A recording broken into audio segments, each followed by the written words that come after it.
심장부에 들어오게 되었습니다. 지난번에 한 가지 표징이 남았다라고 말씀을 드렸습니다.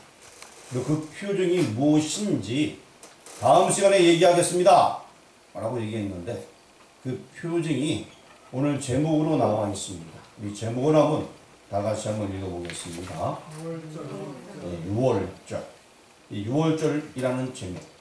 이제 출애굽기에 있어 굉장히 중요한 심장부를 지나고 있습니다. 그리고 이 6월 넘어간다 그 이야기인데, 이 6월절에 대해서 오늘 상고하려고 합니다.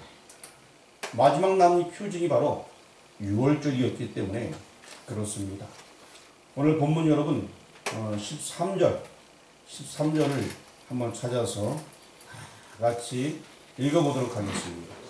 내가 애굽 땅을 칠 때에 그 피가 너희가 산 집에 있어서 너희를 위하여 흔적이 될지라. 내가 피를 볼 때에 너희를 넘어가리니 재앙이 너희에게 내려 멸하지 아니하리라. 6월절이라는 것은 피를 볼 때에 너희를 넘어가리니, 넘어간다, 6월에 간다, 이것이 바로 6월절의 의미가 되게 되는 것입니다. 이제 이 중요한 시점에 들어왔는데 우리가 기억할 것 한 가지가 있습니다. 애굽 땅 하게 되면은 애굽인들이 사는 땅, 그리고 또 거기에 고센 지역에는 이스라엘 백성들이 살고 있었습니다. 어떤 사람들은 생각하기를 이 고센 지역, 이스라엘 백성들이 사는 곳에는 재앙이 안 임했다 라고 생각할 수 있습니다. 그런데 잘 생각해 봐야 됩니다. 이스라엘 백성이 사는 곳에도 똑같은 재앙이 임하려고 딱 갔는데 이미 피가 있었던 거예요. 피를 볼 때 피가 있으니까 재앙이 이미 임했구나 하고 그 지역을 넘어가게 됩니다. 똑같이 재앙은 있었으나 한쪽 지역은 넘어가게 되었어요. 이미 흘려진 피가 있었기 때문에, 발라진 피가 있었기 때문에 재앙이 넘어가게 되었다는 것입니다. 그래서 우리가 이 6월절이 구분 짓는 거예요.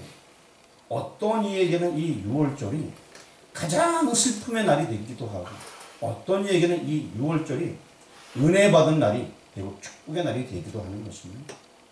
똑같은 일을 당했으나 한쪽은 절망과 슬픔으로 가득하고, 한쪽은 하나님의 은혜를 누리고 살았다, 하나님의 은혜 가운데 구원받았다, 이런 용어가 나오게 되는 것입니다.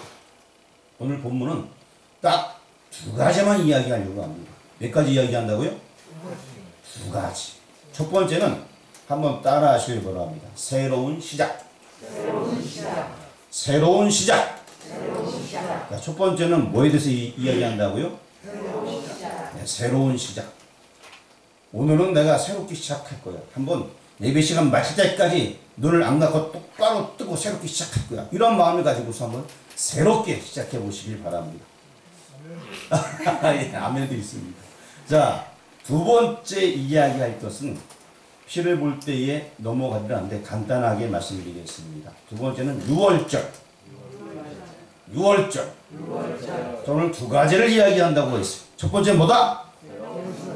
두 번째는 6월절은 어떤 뜻이다? 예, 넘어간다 라는 뜻입니다. 좀 더 여기 구체적으로 풀면 피를 볼 때에 넘어가리라. 그것이 바로 이제 쉽게 이해할 수 있는 용어입니다. 다시 한번 묻겠습니다. 오늘 이 두 가지만 딱 기억하면 돼요. 오늘 말씀 전할 때에 첫 번째 뭘 전한다? 좋습니다. 다 하시는 것 같아요. 그 어려운 거를 제가 어려운 거 두 가지 얘기했는데 이미 다 마친 것 같습니다. 자, 두 번째는 6월절. 6월절은 어떻게 표현할 수 있다? 피를 볼 때에 넘어가리라. 좋았습니다. 아주 이제 다 끝난 거랑 마찬가지인데, 또 그냥 끝내면은 좀 아쉽잖아요. 좀 더 알고 싶기도 하고, 좀 더 구체적으로 내용도 깊이 들어가고 싶은데, 그래서 지금 설명하겠습니다. 여러분들에게도 오늘 새로운 시작이 되어지길 원합니다. 축복받는 새로운 시작이고 인생이 변화받는 새로운 시작이고 졸지 않는 새로운 시작이 되길 바랍니다. 제가 그동안 성도들 많이 졸리게 했는데 오늘은 제가 최대한 안 졸리도록 한번 해보도록 하겠습니다. 자, 우리 본문 말씀 3절 말씀을 우리 2절 말씀을 다 같이 한번 읽어보겠습니다. 이달을 너희에게 달의 시작 곧 해의 첫 달이 되게 하고 1절과 2절은 새로운 시작에 대해서 얘기해 주고 있습니다. 그런데 완전히 새로운 해가 되라는 것입니다.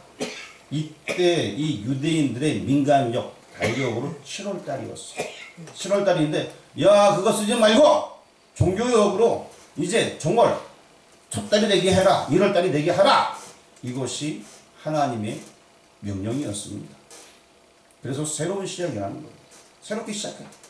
지금 우리가 쓰고 있는 태양력으로는 아마 3월이나 4월쯤 됐을 텐데 이 유대 백성들에게는 자 너희는 새로운 시작을 하여라 하면서 이 첫 달 그래서 아빕은 첫 번째라는 의미를 가지고 있어요. 첫 달. 그래서 아비벌 이렇게 얘기합니다. 많이 들어보셨죠? 6월절 하게 되면은 이제 그 달을 첫 달로 정하게 되었는데 그때가 아비벌입니다. 나중에 성경에 보게 되면 니산월이라는 용어도 나와요. 니산월. 이 니산월은 왜 나왔냐면 시대가 지나가다가 이 나라가 망하게 되었고 바벨론 포로로 끌려갈 때가 있었어요. 그때의 바벨론 지역에서 첫 번째라는 용어가 니산의 니산. 그래서 그때 니산월로 쓰게 된 거예요. 다 알아듣기 쉽게. 바벨론 사람이 잘 모르니까. 니산. 첫 달이다. 그래서 성경에는 이 두 가지가 다 나옵니다. 아비월, 니산월. 이 의미는 다 첫 번째, 그 해의 첫 번째 달이다. 1월 달이다. 그런 의미가 되게 되는 것입니다. 그래서 새로운 시작. 이 새로운 시작에는 여러 가지 의미가 있습니다. 고린도후서 5장 17절 말씀 보게 되면 우리가 연초에 많이 듣던 말씀인데 한번 같이 읽어보도록 하겠습니다.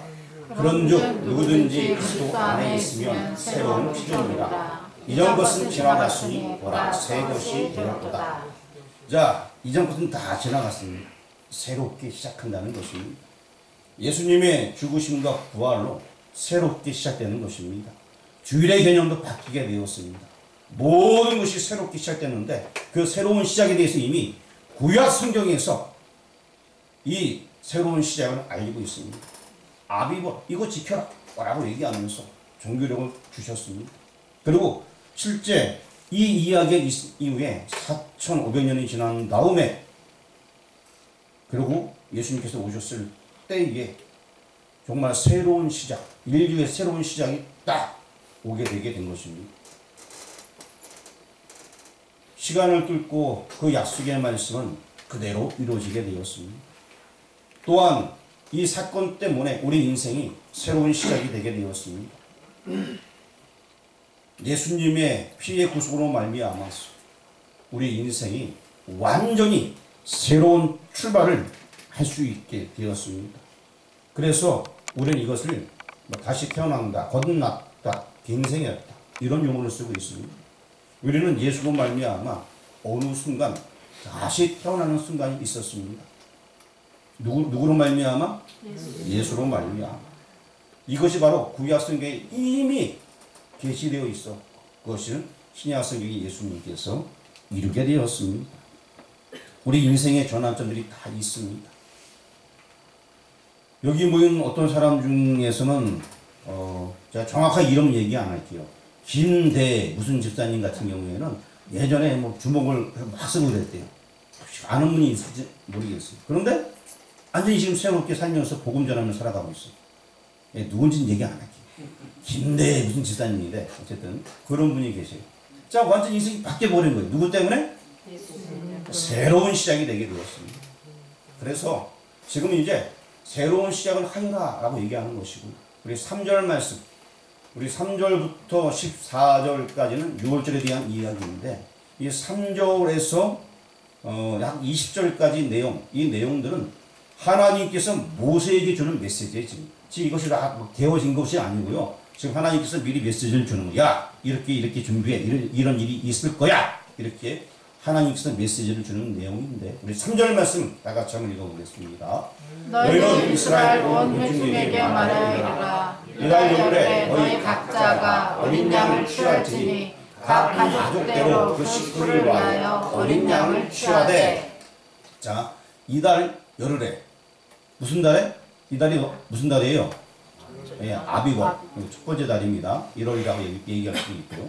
1월 열흘에 1월 10번째 날 하루 이틀 좀 가다가 이제 10번째 날 그때 이제 그 어린 양을 취할지니 라고 얘기해 주고 있습니다.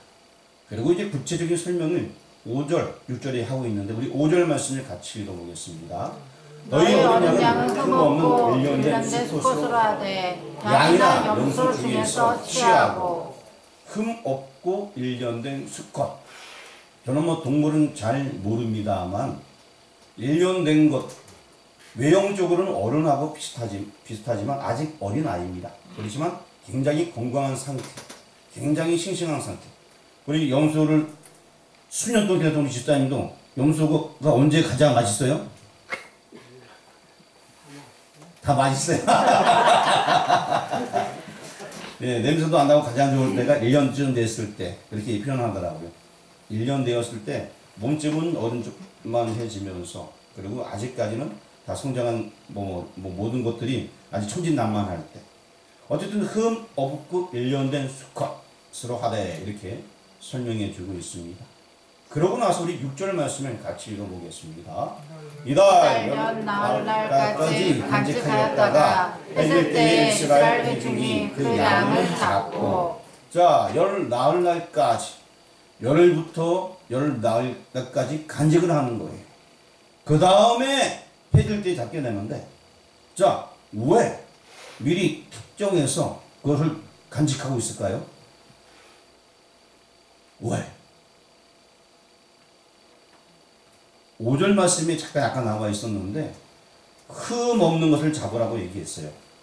흠이 있나 없나 잠깐 살펴보라는 거예요. 과연 흠이 있나 없나? 베드로 전서 1장 18절 말씀 보게 되면 우리 한번 읽어보도록 하겠습니다. 너희가 알거니와 너희 조상이 물려준 헛된 행실에서 대속함을 받은 것은 은이나 금같이 없어질 것으로 된 것이 아니요 19절 오직 흠없고 점없는 어린 양 같은 그리스도의 보배로 피로 된 것이니라. 예수님께서는 흠이 없는 분이에요. 죄가 없는 분이에요. 열흘부터 14일까지 간직해 두는 것은 이 내가 드릴 이 죄물 어린 양 여기에 무슨 흠이 있나 1년 된 이 수컷에 무슨 흠이 있나 살펴보는 거예요. 흠 있는 것 갖고 하나님께 드리면 안 되니까 그것을 살펴보는 그러한 기간을 두게 되는 것입니다. 예수님께서 죄가 없으신 분이에요. 그래서 죄 있는 우리 인생들을 위하여서 대신 죄의 짐을 담당할 수 있게 된 것입니다. 그것을 이미 예표하는 것이고 다시 본문 6절로 돌아와서 우리 6절 말씀을 다 같이 읽어보겠습니다. 이달 열 나흘날까지 간직하였다가 해질 때에 이스라엘 회중이 그 양을 잡고. 자, 해질 때에 잡으라. 이 구약 성경에는 해질 때라는 용어들이 간혹 등장하고 있습니다. 이 해질 때가 무슨 이야기일까? 유대인들의 하루라는 개념은 우리는 아침부터 저녁까지 이게 하루예요. 그렇죠? 유대인들은 저녁부터 저녁까지가 하루예요. 해질 때에 새로운 시작을 알리는 거예요. 해질 때. 제 말을 못 믿겠다고? 이러는 분도 있어요. 제 말은 안 믿어도 괜찮아요. 성경 말씀 믿으세요. 레위기서 23장 32절을 잠시 한번 보도록 하겠습니다. 같이 읽겠습니다. 이는 너희가 안식이라 너희를 스스로 괴롭게 하고 이달 아랫날 저녁 곧 그 저녁부터 이튿날 저녁까지 안식을 지킬지니라. 이해되셨어요? 저녁부터 저녁까지가 유대인의 하루예요. 그래서 해질녘에 새로운 날에 잡으라는 의미예요. 새날이 될 때. 성경에는 또 저녁까지 용어가 군데군데 나와 있는데 우리는 그냥 막 읽고 지나가고 별로 신경도 안 쓰는데 유대인의 하루의 개념은 이렇게 되어져 있습니다. 그래서 새로운 날에 잡으라 라고 얘기를 해주고 있는 것입니다. 자, 그리고 이제 다시 6절 말씀을 돌아와서 6절 읽어보도록 하겠습니다. 이달 열한 날까지 간직하였다가 해질 때에 이스라엘 회중이 그 양을 잡고 양을 잡는다. 어쨌든 양이 죽어줘야 되는 거예요. 그리고 양의 피가 있어야 되는 것입니다. 그 피를 가지고 문 임방과 솔주에 발릴 때에 재앙이 임하지 아니하게 된다는 것입니다. 자, 그러면 신약 성경에서는 이런 부분을 뭐라고 얘기하고 있냐? 히브리서 10장 5절 말씀 같이 한번 읽어보겠습니다. 그러므로 주께서 세상에 임하실 때에 이르시되 하나님이 제사와 예물을 원하지 아니하시고 오직 나를 위하여 한 몸을 예비하셨도다. 구약시대에 많은 제사, 예물이 있었습니다. 형식 중요한 것이 아닙니다. 한 몸, 그 예수님을 준비하셨다. 구약시대에 흠없는 어린 양, 그 양을 이제 해질녘에 새로운 날에 잡게 되는데, 자, 그리고 그 표현은 뭐냐? 한 몸, 죄가 없으신 예수님, 그분에 대해서 다 설명을 해주고 있는 것입니다. 유월절이라는 것은 그 어린 양을 잡는 그 사건은 앞으로 오실 예수님. 그래서 세례 요한이 예수님을 바라보면서 보라! 세상 죄를 지고 가는 하나님의 어린 양이로다. 분명히 요한이 그렇게 얘기했습니다. 요한은 구약 성경을 깨고 있는 사람입니다. 구약의 말씀과 선지자입니다. 하기 때문에 정확하게 그 말씀들을 알기 때문에 구약의 모든 제사 제도 중에 양을 잡아서 어린 양, 1년 된 어린 양을 잡아서 드리는 제사 제도를 알고 있었어요. 그게 바로 세상 죄를 지고 가는 어린 양입니다. 또 구약 시대에 아셋을 양이 있었습니다. 제가 예전에 한번 설명드렸는데 그 양을 생각하면서 예수님을 바라보면서 요한이 그렇게 고백을 하게 된 것입니다. 한 몸, 그 예수 그리스도, 이 예수님을 예비하는 그 모든 것들이 구약의 유월절이었습니다. 이제 7절 말씀을 한번 같이 읽어보도록 하겠습니다. 그 피를 양을 먹을 집 좌우 문설주와 임방에 바르고. 그 피에 대해서 얘기해 주고 있습니다. 좀 전에 얘기했듯이 문설주와 임방에 바르라 라고 얘기하고 있습니다. 이 바르다. 왜 바를까요?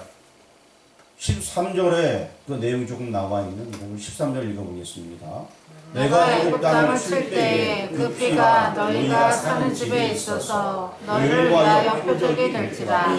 내가 피를 볼 때에 너희를 넘어가리니 재앙이 너희에게 내려 멸하지 아니하리라. 그러니까 너희를 위하여 표적이 된다. 첫 번째, 이 그 피가 구분해 준다라는 그런 의미를 가지고 있습니다. 또 한 가지는 아까 말씀드렸듯이 재앙이 이미 임했네 라고 이제 죽음의 재앙이 넘어가게 되는 그 의미가 있습니다.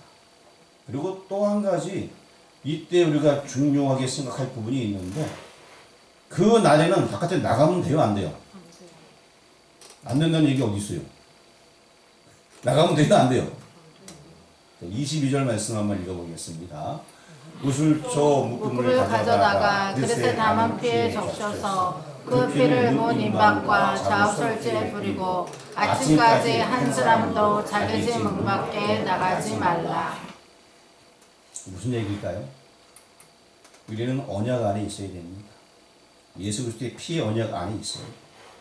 언약 밖에 나가면 그날은 살 수가 없습니다. 언약 안에 있어야지만 살 수 있습니다. 예수 그리스도의 피로 구속받은 사람만이 살 수 있는 것입니다. 다른 길은 전혀 없어요. 다른 길은 눈 씻고 찾아봐도 전혀 없습니다. 예수님의 언약 안에 있을 때만 우리가 살 수 있는 것입니다. 내가 사는 이유도 그 언약 안에 있기 때문에, 예수님이 내 안에 있기 때문에 내가 그 예수 그리스도 받아들이고 하나님의 자녀 되었기 때문에 하나님께서 나를 택정해 주시었고 하나님 자녀를 삼아 주셨기 때문에 그 언약 안에 있기 때문에 살아가게 되는 것입니다. 사람들은 생각합니다. 내가 잘나서 믿음 생활 잘해. 내가 잘나서 사업도 잘해. 그거 아니고요. 하나님께서 택정해 주셨어. 하나님의 사람을 불러주시고 하나님께서 막 책임져 주시는 거예요. 내가 그걸 깨우치고 하나님 감사합니다 하고 하나님께 맡길 때 하나님께서 앞길을 열어주시는 것입니다. 언약 안에 들어온 사람들은 무슨 독을 마실지라도 살게 되는 것입니다. 사도 바울 뱀에 물려도 아이 뭐야? 독사가 물어도 아이 따갑네. 이 녀석. 언약 안에 있는 백성은 하나님께서 책임져 주십니다. 언약 안에 있는 백성만 아멘 해주시기 바랍니다. 아멘. 눈을 뜨고 있는 백성도 아멘 해주시기 바랍니다. 아멘. 언약 안에 있을 때 우리가 살 수가 있는 것입니다. 이제 8절 말씀 같이 한번 읽어보도록 하겠습니다. 그 밤에 그 고기를 불에 구워 무교병과 쓴 나물과 아울러 먹되. 지금 시간이 좀 많이 흘러서 빨리 설명하겠습니다. 무교병이라는 것은 누룩이 없는 것, 죄가 없는 걸 얘기하고요. 쓴나물은 고난, 뭐 이런 것들을 상징하고 있습니다. 예수님께서 우리를 위하여서 고난 당했다는 사실을 기억하시길 바랍니다. 그리고 이제 불에 구워서 이렇게 먹는 그런 모습이 나와 있는데 이것도 역시 주님의 고난을 상징해 주고 있는 것입니다. 성경 말씀 고린도전서 5장 7절 또 로마서 8장 17절에 이런 제가 얘기한 모든 부분이 설명이 다 들어져 있습니다. 그리고 이제 11절로 넘어가서 우리 11절 같이 읽어보도록 하겠습니다. 너희는 그것을 이렇게 먹을지니 허리에 띠를 띠고 발에 신을 신고 손에 지팡이를 잡고 급히 먹으라. 이것이 여호와의 유월절이니라. 자, 이 모습이 어떤 모습 같아요? 허리에 띠를 띠고 저는 어렸을 때 성경을 읽을 때 이게 도대체 이해가 안 됐어요. 성경을 읽다 보면 왜 이날은 왜 이렇게 먹으라고 얘기하고 있을까? 이해가 너무 안 돼갖고 여러분 이해가 되시나요? 제가 이렇게 물어보니까 예 2025년도는 가고 있어요. 이해는 갑니다. 그러지 마시고 자 오늘 이 허리에 띠를 띠고 발에 신을 신고 이 문구를 가만히 보게 되니까 제가 옛적에 뭐 여러분 군대 다 남자분들 다녀오셨겠지만 잠깐 급히 대기하거나 좀 뭐랄까 비상시에는 거의 옷을 다 전투복을 입고 있다가 급하게 나가는 경우도 있는데 그런 모습인 것 같아요. 허리에 띠를 띠고 빨간색만 한번 읽어보겠습니다. 시작. 허리에 띠를 띠고 발에 신을 신고 손에 지팡이를 잡고 급히 먹으라. 자, 이 얘기가 무슨 얘기냐? 주님께서 말씀하시면 언제든지 나갈 준비를 하고 있으라는 거예요. 영적 전투를 준비하고 있으라는 것입니다. 성경에 보게 되면 등불을 준비한 5처녀가 있습니다. 늘 깨어서 준비하는 거예요. 기름을 채워라. 계속하게 항상 준비하는 거예요. 주께서 부르신다면 주님! 내가 여기 있습니다! 주께서 부르시는데 내가 일이 많아서 결혼도 있고요. 소도 팔아야 되고 바빠요. 요즘 현대인들 입속에 어떻게 하자 그러면 다 바쁘다 얘기해요. 특별히 교회 가자 그러면 다 바쁘다 얘기해요. 근데 가보면 맨날 TV 보고 있어요. 앉아갖고 바쁘다는 사람이. 교회 갑시다 아이 바빠요. 바쁜 이유를 자세히 물어보면 TV 보느라고 바빠요. 결론은 그런 거예요. 교회 갑시다 아이 바빠 진짜 바쁘다니까 농사일이 얼마나 많은데 농사일을 하는 것 같아요. 그런데 본인이 피곤하면 아무 때나 누워서 술 마시면 쉬고 있어요 다. 그래서 맨날 바쁘대요. 그리고 사람들은요 자기가 하고 싶은 거 다 합니다. 내가 좋아하는 거 다 하게 돼 있어. 내가 하나님의 사랑을 안 사람들은 주님께서 말씀하지 않아도 주님의 일을 막 하고 싶어 하는 거예요. 주님 나를 써주옵소서. 주의 하기를 원합니다. 정말 내가 은혜 가운데 변화받은 사람들은 주일을 하고 싶어서 막 몸부림치는 거예요. 다시 오실 주님을 기다리는 모습은 이런 거예요. 엄청나게 마음을 준비하고 허리에 띠를 뜨고 발에 신을 신고 손에 지팡이를 잡고 급히 먹고 언제든지 나갈 수 있도록 주일을 할 수 있도록 준비하는 것입니다. 주님의 일을 하라는데 게을리하지 않으며 힘있게 달려나가는 모두가 되기를 주의 이름으로 축원합니다. 12절도 한번 읽어보도록 하겠습니다. 내가 그 밤에 애굽 땅에 두루다니며 사람이나 짐승을 막론하고 애굽 땅에 있는 모든 처음 난 것을 다 치고 애굽의 모든 신을 내가 심판하리라. 나는 여호와라. 여기 보니까 뭐 짐승, 사람, 신 다 심판한다 라고 얘기해 주고 있습니다. 피를 볼 때에 은혜 가운데 거하는 사람이 있는가 하면 재앙이 임할 때 심판받는 사람이 있다는 것입니다. 딱 두 가지밖에 없어요.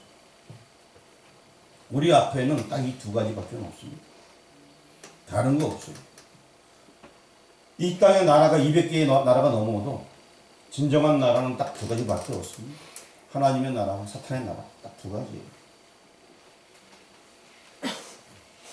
주님 오실 날은 점점 다가오는데 여러분 우리는 준비하고 있어야 됩니다. 심판하리라 라고 말씀하고 있어요. 심판하리라. 자, 지금 이 출애굽기 12장 말씀도 모세에게 하나님께서 얘기하는 건데 아직 이루어지지 않았을 때 얘기를 먼저 하셨어요. 그리고 나중에 이루어졌거든요. 모세는 그 말씀 그대로 믿었고 그 사건이 그대로 이루어졌어요. 모세가 믿지 못했으면 모세도 심판당하는 거예요. 피가 안 뿌려졌으면 거기 구분되었던 이스라엘 백성들 구분이 안 되게 되고 똑같이 죽게 되는 거예요.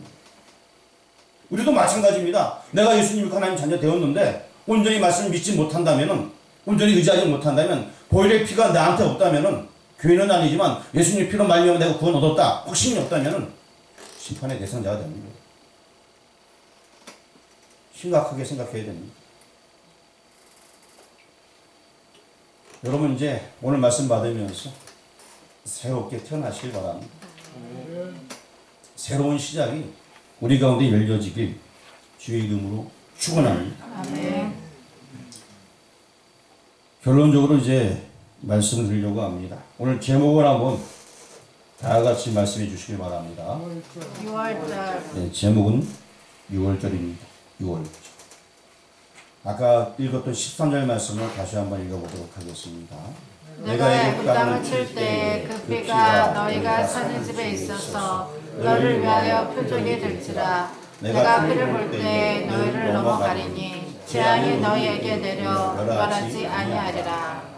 피를 볼 때 이게 넘어간다. 누구의 피? 네, 어린 양의 피. 즉 예수님의 피. 예수님께서 날이 죽으셨습니다. 그 사실을 믿는 자, 그 자들은 다 살게 되는 것입니다.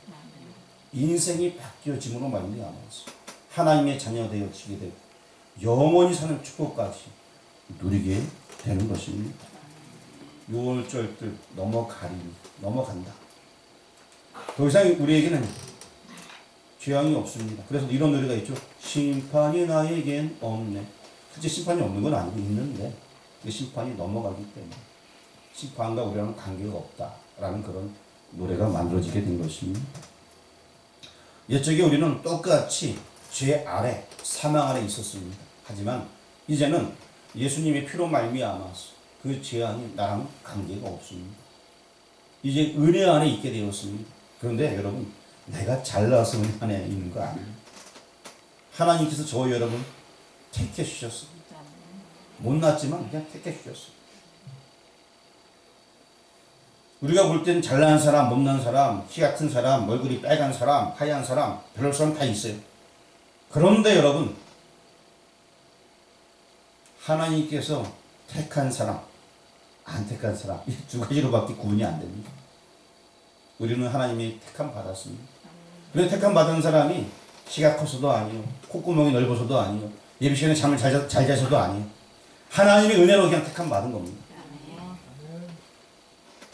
그 은혜에 감사하면서 이제 우리 몸과 마음 하나님께 드리는 모두가 되길 주의 이름으로 축원합니다. 아멘. 기도드리겠습니다. 아버지 하나님